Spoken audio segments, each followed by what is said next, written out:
Quartier de Shajaya, à l'est de Gaza. Ces images de dévastation sont devenues le symbole de la guerre entre Israël et l'enclave palestinienne à l'été 2014. Au plus fort de l'opération Bordure protectrice, l'État hébreu a littéralement fait pleuvoir ses projectiles sur ses habitations. Certaines ont été réduites à l'état de poussière, d'autres sévèrement endommagées. Selon l'ONU, sur les quelques 10 000 maisons totalement détruites, pas une seule n'a été reconstruite à ce jour. C'est là que nous retrouvons Samir Et-Esh. Il nous emmène au dernier étage de cet immeuble, voir ce qu'il reste de son appartement. Un missile tiré par un F-16 a traversé notre toit. Il est tombé ici et n'a pas explosé. Israël est à moins de 3 kilomètres. Des combattants palestiniens se sont positionnés par ici pendant les affrontements avec Tsahal. Ce père de 4 enfants dit qu'il a reçu un appel des services israéliens, le prévenant de l'imminence d'une frappe contre son logement. Quelques minutes à peine pour évacuer l'essentiel. Là, il y avait notre chambre. Comme vous le voyez, toutes nos affaires sont encore ici. Nous n'avons rien pu sauver. Même nos habits et ceux de nos enfants sont enfouis sous les débris. Nous n'avons pas eu le temps de les sortir d'ici.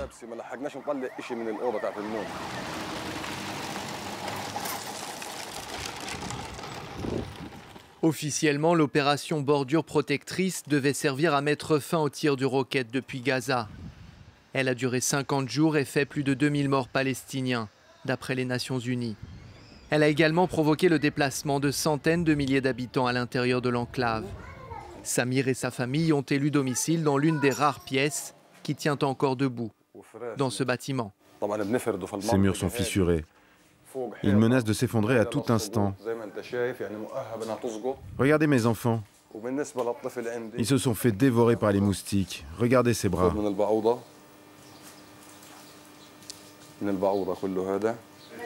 Dans beaucoup de foyers, le système D devient la règle. Ici, pendant que la sœur fait le pain, la grand-mère garde jalousement les quelques sacs de farine distribués par l'aide internationale. La vie de cette famille était modeste avant la guerre. Elle est désormais misérable. Les perspectives d'avenir paraissent bien sombres. La colère s'installe. Je jure devant Dieu que notre vie est devenue un enfer. Du point de vue de la situation de notre pays, de l'économie, du moral des gens ou de l'électricité, on ne peut pas parler de vie à Gaza. Gaza est devenue une cage petite et étouffante. On serait mieux en prison. Au moins en prison, il y a quelqu'un qui t'amène à boire, à manger tous les jours. Tu as un toit. Tandis qu'à Gaza, ces jours-ci, tu peux mourir de faim dans la rue sans que personne ne s'en préoccupe.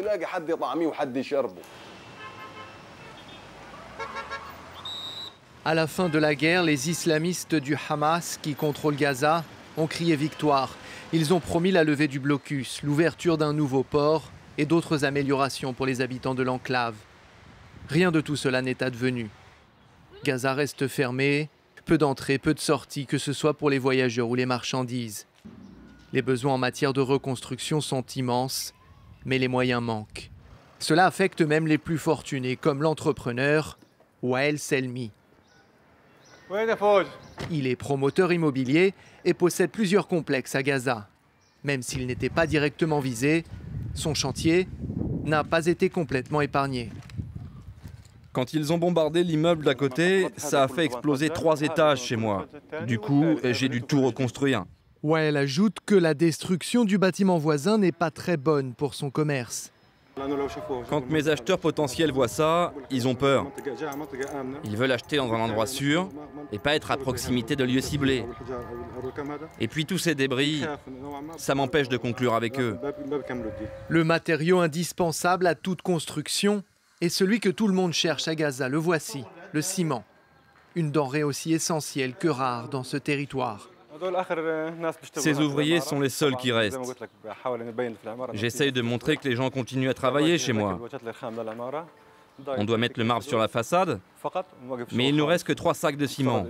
Après ça, ce sera le chômage technique. Le point de passage des marchandises est fermé, donc on est coincé. L'homme d'affaires nous raconte qu'il perd 3 000 $ par jour depuis la guerre. Une catastrophe financière qui met en péril son commerce.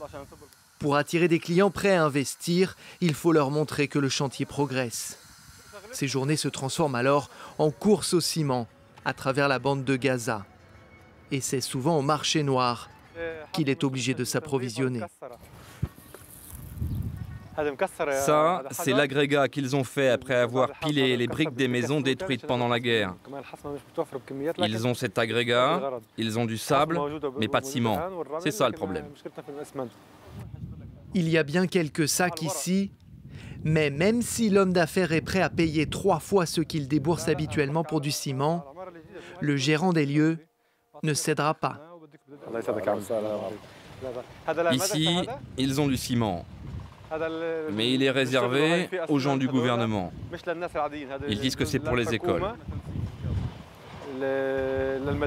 Pour les chantiers privés comme le mien, il n'y a rien. Le gérant me dit qu'il peut m'en avoir dans 2 mois. Tout ça, c'est pour les projets du secteur public, mais pas pour les gens comme nous.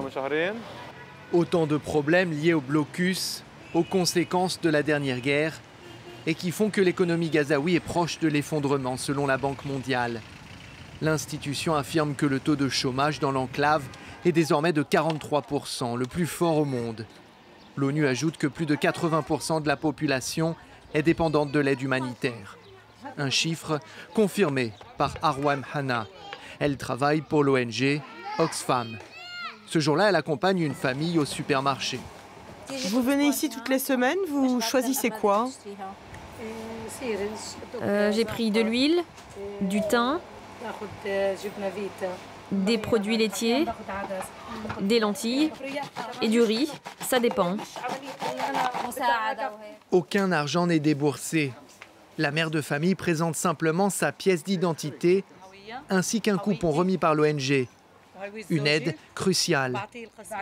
Ce système fait désormais partie de notre vie. On ne pourrait pas survivre sans ça. La travailleuse humanitaire part ensuite constater les conditions de vie de ses bénéficiaires. Pas d'électricité, pas d'eau courante, un niveau d'insalubrité dangereux pour les résidents de cet abri de fortune. Comme dans l'ensemble de Gaza, ici l'infrastructure sanitaire est défaillante. Ses habitants sont convaincus que l'enclave n'est pas au bout de ses peines pour autant. À ce stade, on s'attend à ce qu'il y ait une nouvelle guerre. On vit dans la peur, on sent que ça va arriver à nouveau. Elle est un exemple de la souffrance endurée par les habitants de Gaza. Elle a un besoin bien plus important et fondamental que la nourriture et l'eau potable. Elle a besoin de se sentir en sécurité. Elle a besoin d'être sûre que sa maison ne sera pas détruite à nouveau, que sa famille ne va pas traverser ça une nouvelle fois. Et c'est ça que nous demandons. La fin de ces souffrances, la levée du blocus et l'établissement d'un cessez-le-feu durable qui garantira la sécurité des habitants de Gaza.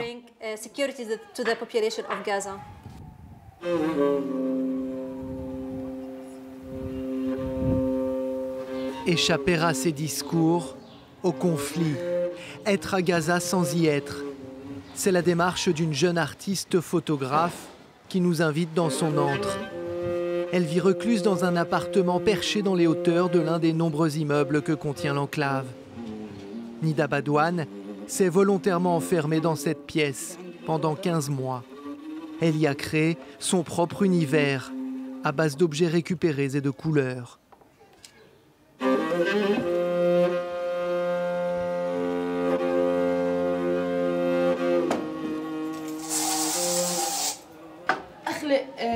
Dans cette chambre, j'ai créé un monde différent, loin du monde réel. Ça me permet de vivre dans un univers de couleurs, parce que dehors, à Gaza, tout est gris et effrayant. Un désir d'enfermement né d'une interaction malheureuse avec la police du Hamas dans une rue de Gaza. Les officiers lui reprochent sa tenue, son manque de pudeur, parce qu'elle porte une salopette et un bonnet. Dans ce territoire où il n'y a ni galerie, ni cinéma, il y a peu de place pour les artistes. Je n'ai pas trop envie de parler de ça.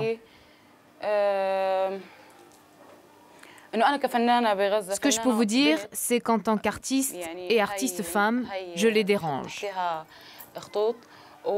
N'importe quel artiste à Gaza est mal accepté. Il n'y a pas de liberté.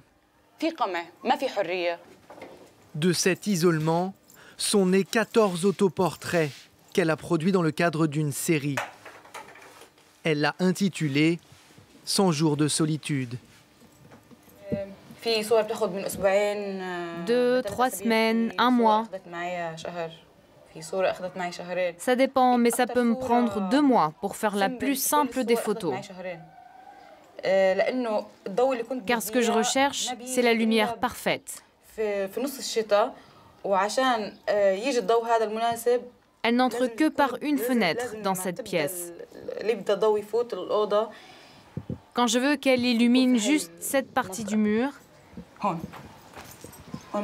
ce n'est possible qu'au milieu de l'hiver, qu'en janvier.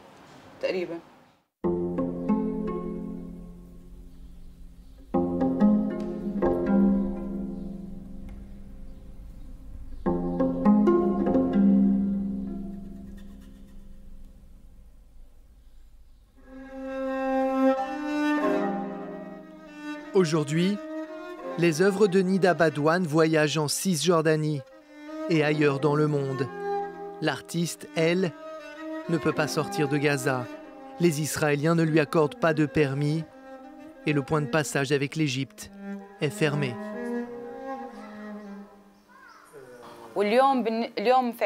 Aujourd'hui, c'est le vernissage de mon exposition à Bethléem.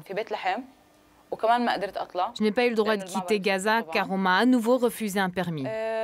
Qu'est-ce que je peux ajouter? J'arrête de parler, sinon je vais pleurer. Je suis comme ça. Je ne peux pas vivre sans art. Je ne peux rien y faire, je ne peux pas me changer. Je n'ai rien d'autre à dire.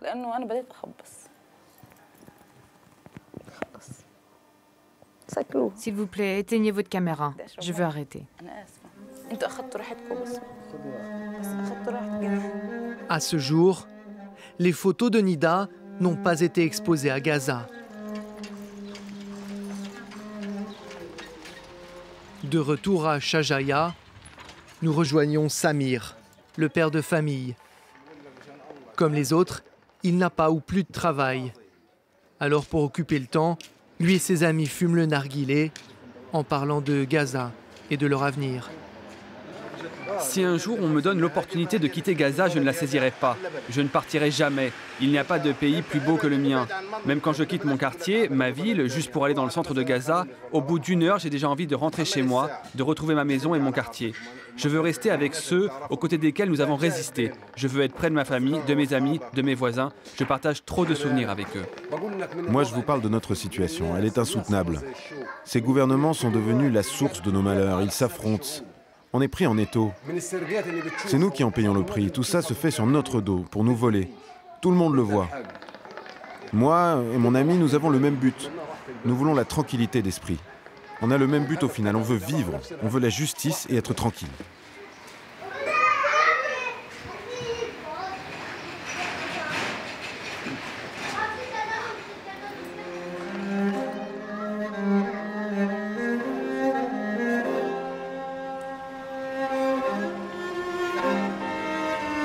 Un an après bordure protectrice, les tirs sporadiques de roquettes ont repris.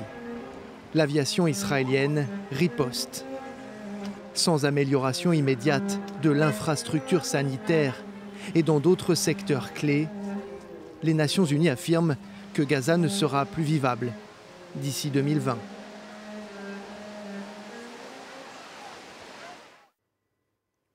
Reportage de Gallagher Fenwick. C'est la fin de cette édition. On se retrouve très bientôt pour un tout nouveau billet retour.